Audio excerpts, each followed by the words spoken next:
Okay, so you're interested in San Luis Obispo? Well, SLO is one of the most desirable small cities in all of California. And it's actually one of the hardest to get into. So today I wanted to go over the pros and the cons of living right here in SLO. Hi there and welcome to my channel. I'm Liz. I grew up right here in San Luis Obispo County. I've raised my children here, run my businesses here, and have been in real estate for over 20 years. So I have some personal insight to offer you on all of our wonderful towns. So if you'd like to hear the good as well as the bad, let's jump in.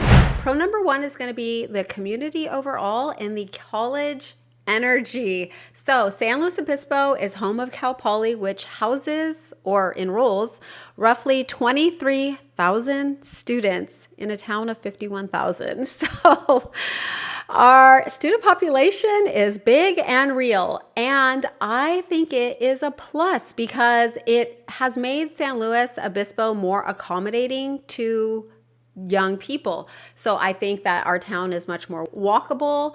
We are huge on biking and public transportation items, and we also get some of the benefits from the things that the young people like to do. So whether they're lectures, a lot of the agriculture things that they do at the school, and as well as the sports, which are all open to the community. And their whole vibe also makes the downtown area much more lively all year round. Pro number two is the job market. SLO County's unemployment rate has been running from about 4 to 4.6%, which is one of the 8 lowest in all of California. And that is primarily due to one, Cal Poly. Also, we have MindBody, which is headquartered in San Luis Obispo. Our medical field or offices is very robust with 2 large, great hospitals, Sierra Vista and French. And our county government, agriculture, tourism, and hospitality all add to several job options for all. And pro number 3 is our location. You know what they say, location, location, location. And I think San Luis Obispo is a hidden gem. It is perfectly located, close enough to the coast, but you still a little ways away, depending on which beach you want to go to. And we are centrally located between Los Angeles and the Bay Area, San Francisco. So about 3.5 to 4 hours on an easy drive, either 101 North or 101 South. It's a quick trip if you ever need to get to any of those areas. Pro number 4 is our outdoor recreation. So specifically in SLO, we have Bishop's Peak and the 9 Sisters, volcanic mountains or peaks right here in San Luis Obispo that you can hike, walk, mountain bike ride. They're beautiful, they're well maintained, and you can really rotate through them. They also have different things that encourage you. Sometimes they'll like give a shirt or have a little contest, which is fun, but really they're just beautiful. They offer great views, and it's something that a lot of locals really do take part in. And we are very close to Montana de Oro, Morro Bay, Morro Rock. That's on social media a lot. You've probably seen that. And then, of course, wonderful beaches like Avila Beach and Pismo Beach. Easy day trips. So if you were ready to venture out a little bit more, we have Hearst Castle up the coast, about 45 minutes. And Paso Robles wine country, huge region or hugely popular region in California, is just 30 minutes north.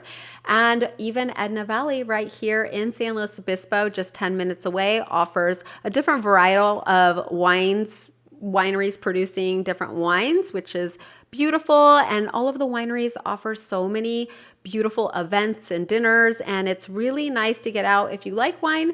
But I have even seen a lot of popular wineries offering other options for people who don't drink. So it's just really beautiful, maintained areas, and always lots of fun things to do. Oh, and I did want to mention Big Sur, about 1.5 hours, and north, and then Santa Barbara, about 2 hours south. And pro number 6 is the weather. And this is probably actually my favorite thing about San Luis Obispo.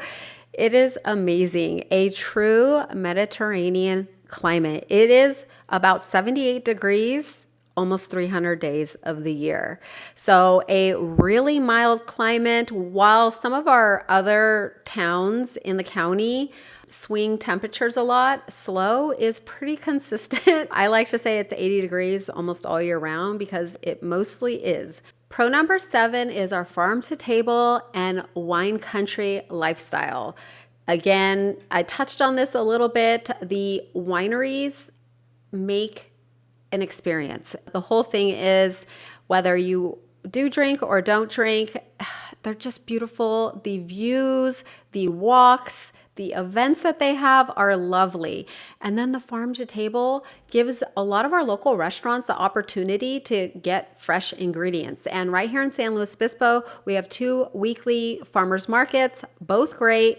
But even some of the supermarkets offer local produce, and there's little farm stands all over the place. So if you like eating, kind of fresh from farm food, then San Luis Obispo is definitely your place, and it is something I truly enjoy. Pro number 8, this is a really important one, is the small city safety and the walkability. So SLO is the biggest city in the county, San Luis Obispo County, San Luis Obispo.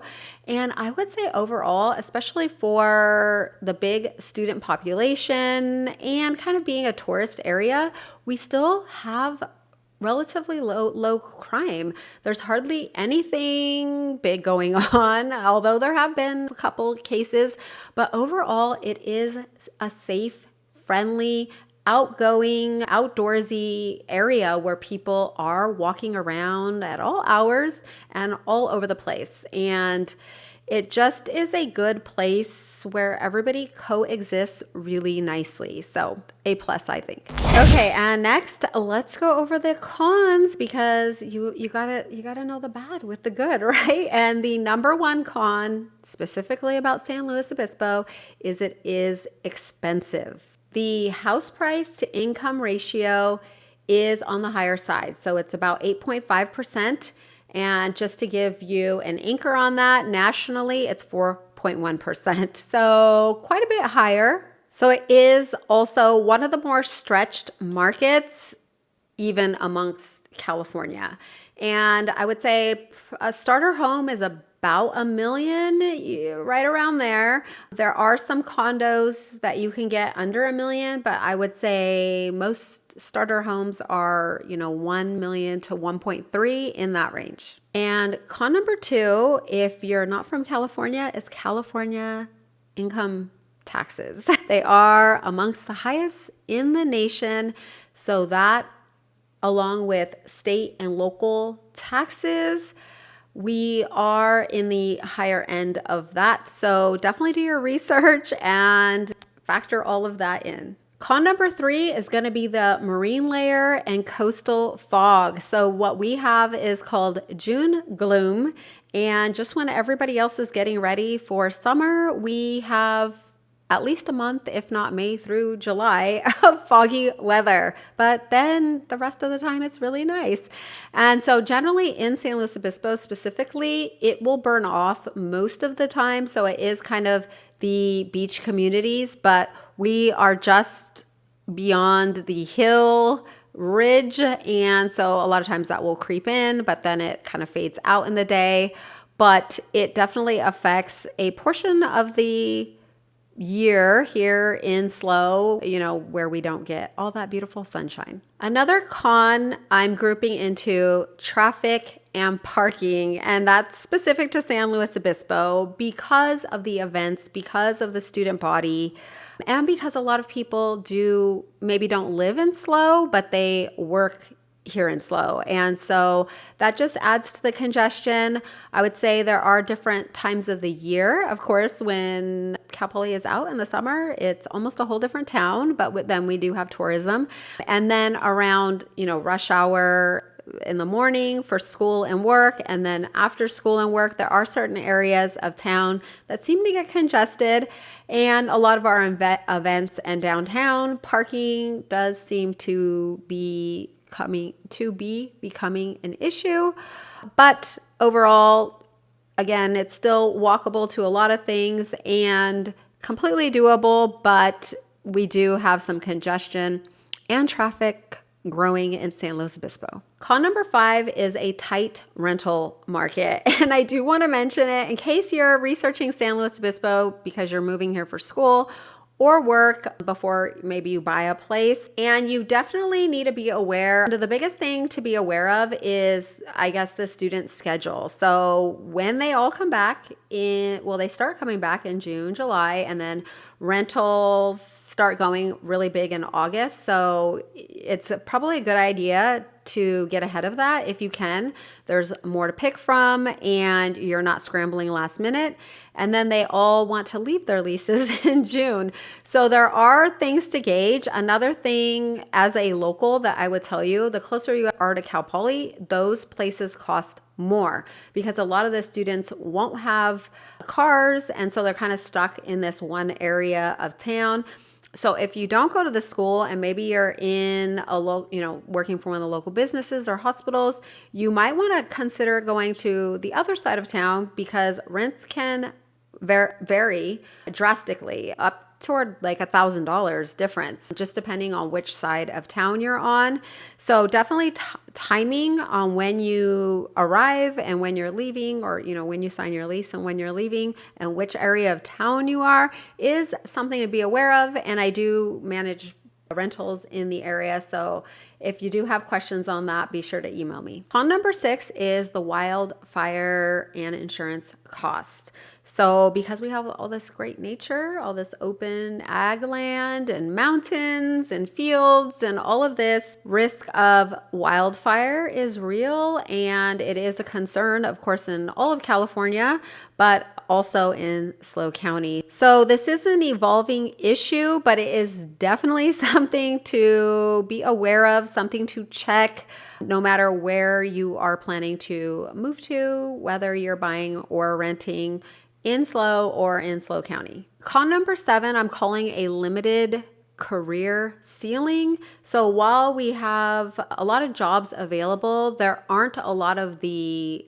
corporate jobs or big company jobs available right here in SLO. Over the years, I have known a long time ago when I first started real estate, it used to be only mostly retirees moving here because there wasn't the internet and there wasn't, of course, mobile work and all that, but I've seen that progress. And so as our airports grew and people could fly out, or I've had a lot of friends and clients who would make the drive. They just make the drive and will go to San Francisco to work for whatever 3 or 4 days, and then they come back because they like the SLO life better than the city, San Francisco city life. But now there are direct flights. So right out of SLO, a lot of times you can go straight to LAX or Phoenix. It seems those are the 2 airports when I'm going somewhere further that are the big or international connection sites. And that's usually about a 45-minute to hour flight there. And then you would fly out from there. So if you have somewhere farther to go, that's just something to be aware of.